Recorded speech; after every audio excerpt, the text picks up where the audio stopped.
There's a small group of Republicans in Congress who are retiring and therefore have nothing to lose. And so they've become a bit of a thorn in the president's side, breaking with him on many of his policies with which they disagree. And one of them is Congressman Don Bacon. You'll be familiar with him. He's comes on our show a fair amount. He's a Nebraska Republican. He describes himself as a traditional conservative and a Reagan Republican. He has voted for many of Trump's priorities, including the One Big Beautiful Bill Act last year.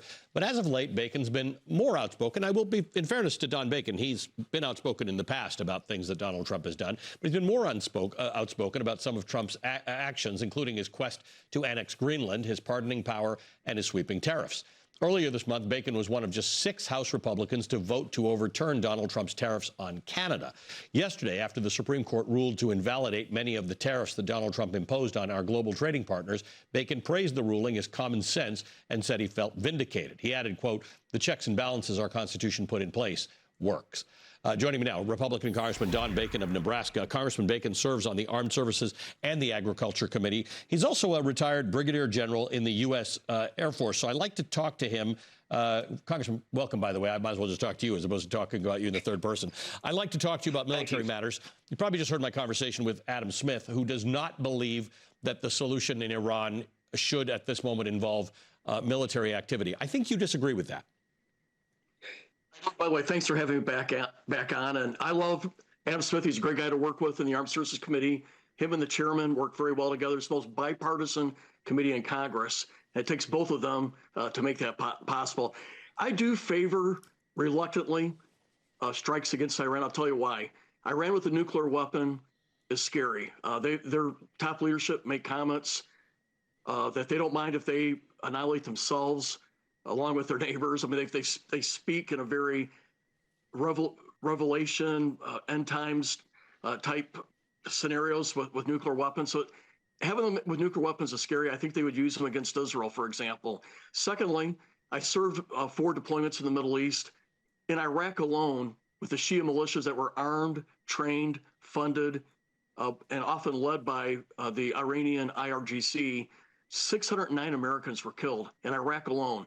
Doesn't count the Beirut barracks, Khobar towers, all the other acts of terrorism that Iran has done. So they are a proven threat against us. Now, thirdly, and this one, it's a two-edged sword, but I just want to be candid about it. President Trump promised the Iranian people that if they stood up against their government, that we would be there and help them, and they did. And now we're looking at about 50,000 Iranians who've been murdered or executed by their government. That really bothers me. And I feel like we have an obligation to do the things that we say we're going to do. And to have 50,000 Iranians murdered by the regime, really, it hurts my heart. And I think they were influenced by comments from our government. So that's my rationale. I agree there's huge risk, and I don't think there's an easy answer. So we had a deal with Iran in 2015. Donald Trump pulled us out of that.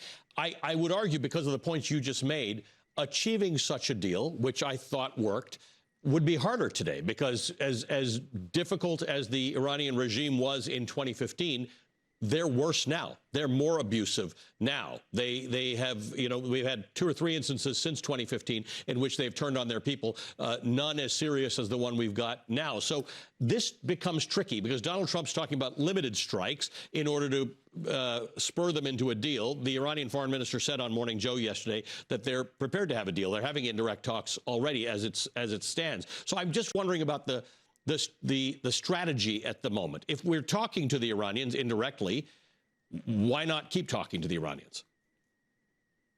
I think the administration has offered confusing ideas here. I mean, on one hand, they're talking about regime change, and that's what they were saying when they were trying to influence the Iranian people to stand up against their government.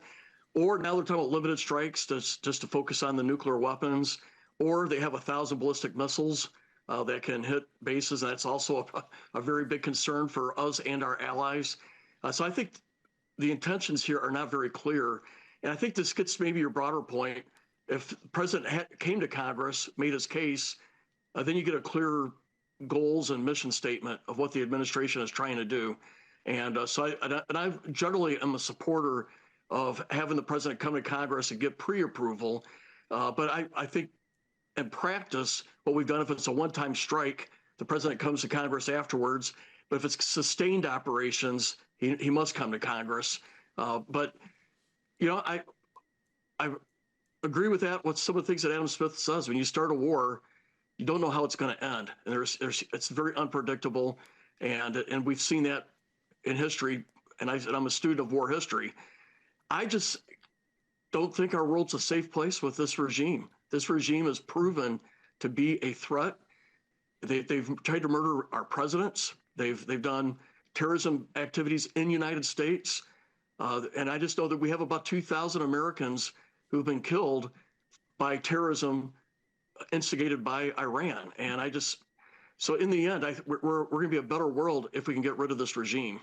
So I guess the question I pose to you, as someone who has real experiences both in Congress and as a military man, Afghanistan, Iraq, Libya, we are uniquely bad at regime change. Even in Venezuela, where you supported the president's actions, it didn't result in the thing you wanted, which was the president backing the legitimately elected leaders of Venezuela. We've got the same people in power there. So, you know, you can't sort of be half pregnant with regime change. Yeah. Well, I think you raised good points. I supported getting rid of Maduro, but I thought we should have helped Machado or the rightfully elected guy that was in her spot in the election. So we have another dictator in Venezuela. I think that was a mistake there. I would point out that, yes, we had a terrible war in Iraq.